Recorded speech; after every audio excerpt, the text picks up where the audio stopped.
Good morning, good evening, good afternoon. Julie from the StoryADay podcast here. This week, I want to talk about what you've learned. I've spent the last couple of weeks encouraging you to look back at what you achieved in May. And then last week, I gave you the intriguing advice to perhaps think about doing less. And this week, I asked in the StoryADay community, specifically in the Superstars community, which is the group that spends all year with me. I asked in that community about what they feel like they've learned. And they were really generous in sharing. I did tell them that I was going to share some of this stuff. I'm not doing it without permission.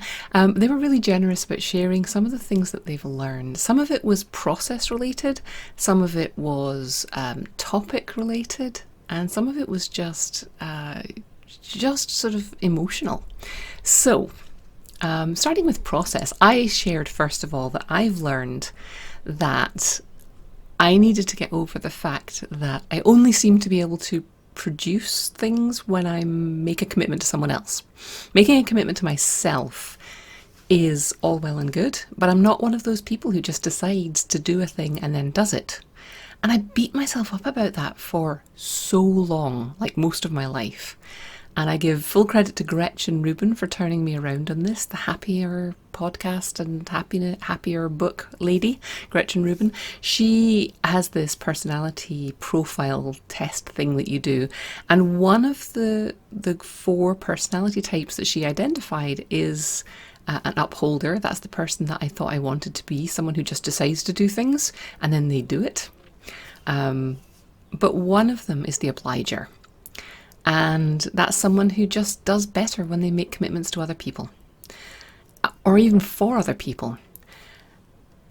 If you're that personality type, you tend to end up doing things that aren't the things that you want to do. But once you know that that's your style, you can use that to work for you. And that's what I learned from doing that personality test, was that I could use that, what I saw previously as a weakness, as a strength. So I make commitments in public. For example, committing to writing a story a day in May in 2010 for the first time. I use it all the time now. So leaning into things that work for me rather than trying to change who I am is something that I've learned by repeatedly trying to do this challenge and by repeatedly trying to produce content, whether it's fiction or non-fiction, that brings something of what I've learned to the world. And I love speaking of process again, I love binging. I like to work on one thing for a while and then let it rest. So a month of writing short stories is great. Doesn't mean I'm not writing novels or articles or, playing games with other people the rest of the year, or knitting or whatever. But I like to be able to focus on something, and that works for me. Some people find that they need to work every day.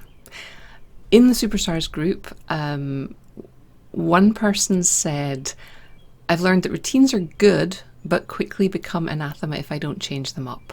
The goal can stay the same, but the routine, there has to be a new routine every now and then. And I totally get that. I think that's kind of what I was saying as well. I like to focus on one thing. One thing will work for a while, and then I get bored. You have to change it and change it up. Whereas somebody else said, I've realized that I need routine, otherwise my brain bounces around in all directions. Again, though, in that person's comment, they talked about having flexibility to change things up. So routine and structure don't mean, climbing into an Iron Maiden and being in some kind of rigid framework. You've got an outline, you've got a framework for how you might write this story, or you've got a framework for how your writing day might go on a weekday in June in 2020. And that probably won't be the same in June of 2022. So having a routine or a framework or a structure helps support you until it doesn't, and then you're allowed to change it. So for those of you out there who are fighting structure and routine, give it a try, because structure can be freeing, and you get to bust out of it and change it and rebuild it whenever it stops working for you, as long as you're building towards something that does work for you. Another person said, I'm learning to be kind to myself and take the time that it's going to take. I want to barrel through this to the end, but I have to give it room to breathe and become. And I think that is an excellent lesson. We can be very impatient with our creative work, and I think it's not helped by the myriad of websites and articles and magazines and books out there which go straight from how to talk about being a creative in this structure. They say how to get ideas, or maybe they start with, can you be a writer? Can you be a creative person? Then they're like, how to get ideas, how to keep ideas, how to work with your ideas, how to revise your draft, and how to get published. And it goes from this, like, in 320 pages, a book will go from, maybe I want to be a writer, to here's how you get on the bestseller list. And it's too much. And so I think it feeds this image into us that there has to be a product and there has to be an outcome, and it has to happen fast. So I was really impressed to see that comment from one of the superstars saying, I have to give it room to breathe. I have to be kind to myself. I have to take the time it takes.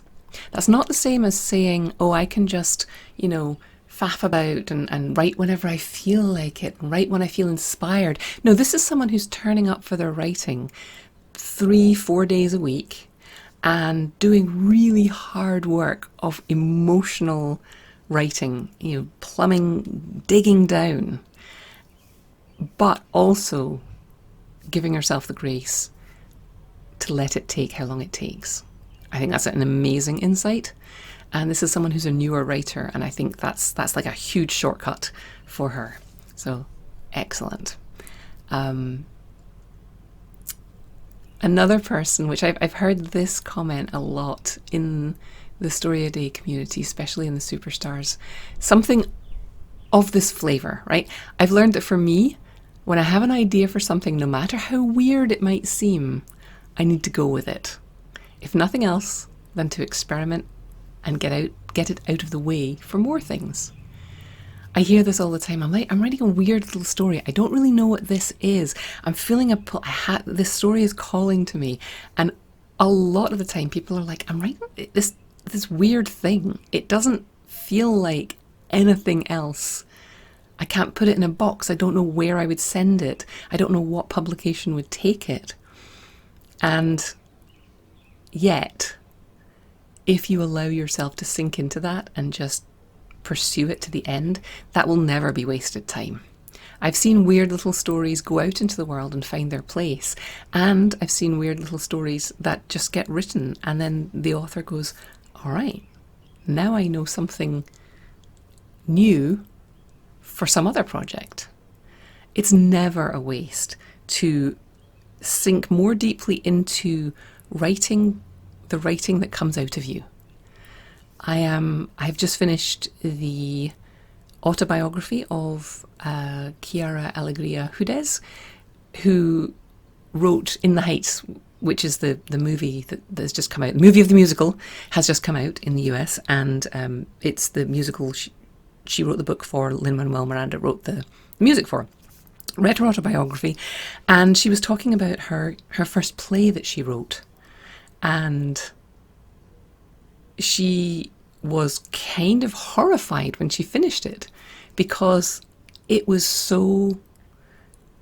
had come out of her the end of it had come out of her in this big rush, and it wasn't conscious. She wasn't like making logical decisions about what to write. It was just coming, it was flowing. And when she got to the end, it kind of scared her, because it wasn't some sunny story, some happy, upbeat story that she maybe would have wanted to write. It was something very different, and it was raw and emotional, and it scared her. And her mentor said, good, because this is the one you were meant to write. And her writing's amazing, so, Be more you, is what I'm trying to say. Don't be afraid to write the weird stuff that only you can write, because only you can write it. And the world needs your stories. All right, moving on to other things people learned. One person said, for short stories, I learned I need to have a purpose and a deadline to get something done well and finished. Totally valid. Can be a bit like that myself. She also said, for memoir, which is the other genre she's writing in, I've learned I need to take one memory at a time instead of taking the whole journey at once. And I think that is the perfect insight for memoir, and possibly also for short stories. Like, they're about one thing, one moment. So that was a really interesting insight. And someone else said that they've struggled with submitting stories for decades and decided to change her attitude about them this year. It's no longer about publishing the elusive perfect piece, but about using submission deadlines as a tool to tighten her writing. And she says it's reignited the joy of writing, unfettered by expectations. And it's highlighting weak areas for me to improve. So all of a sudden, highlighting weak areas has become a good thing. It's not about trying to perfect each piece and write some mythical perfect story. She's sinking into the process. She's seeing that she can improve. And I think that's amazing. Someone else had the insight that not everything I write has to have a purpose, i.e. publication. It's perfectly fine to noodle around in my writing notebook, and this is creating a path for more creative ideas. Although this is someone who's also interested in deadlines and accountability and does want to get published, but moving the focus from the outcome to the process seems to be working there. So these are some of the things that the StoryADay Superstars have been learning and sharing with me. I would be very interested to hear what you've been learning as you reflect on your writing. And if you haven't been doing any writing, I will put a link in the show notes for a workbook called the Keep Writing Workbook. And it's kind of an aspirational exercise. You go through it. It's designed to be done before the StoryADay challenge or any big push. So if you're deciding that you're going to do your own challenge in July, for example, you could use this to help you stay on track. It takes you through. It's a lot of mindset work about writing. It takes you through your inspiration, makes you think about methodology, how you'll get to your desk, and it helps you think about what's the very next tiniest step that you have to take to make this work. Because this is something that you want to do. If you listen to me rambling on in this podcast for 15 minutes every week, you're a writer. You want to be doing this, and you should be doing this. So let's get you some tools that get you over whatever's holding you back. So I'll put the Keep Writing Workbook link in the notes. And yeah, let's get some writing done this week. And I'd love to hear from you. So come over to the link in this podcast, leave me a comment about this episode, and share some of your ahas, some of your lessons as you've reflected on your writing. And if you haven't been writing and then you take some time to go through that Keep Writing Workbook, I would love to hear from you the one thing that you realised that you think might be helpful for someone else to know. That's what I have for you this week.